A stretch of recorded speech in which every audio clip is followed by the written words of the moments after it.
اللهم صل وسلم وبارك على سيدنا شفيعنا حبيبنا نبينا مولانا محمد بارك وسلم. الحمد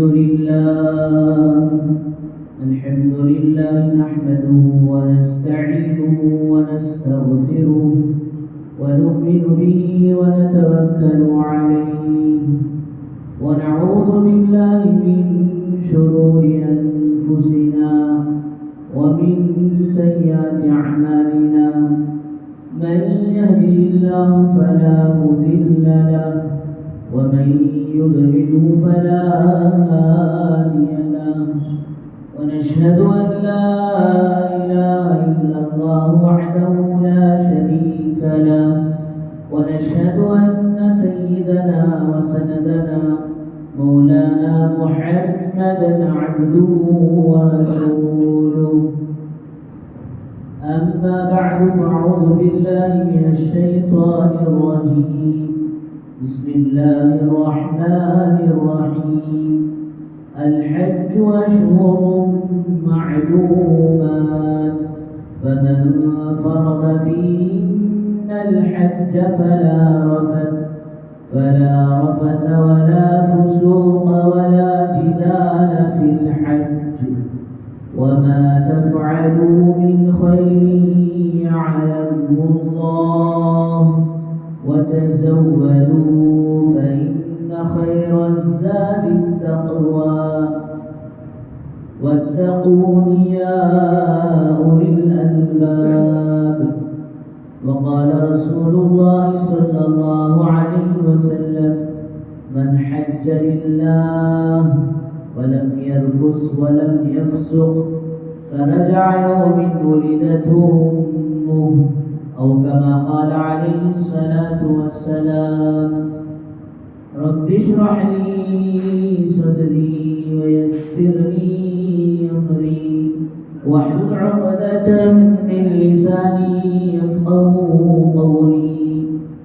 اللهم صل على سيدنا محمد وعلى آل سيدنا محمد بارك وسلم في كلام أولنا.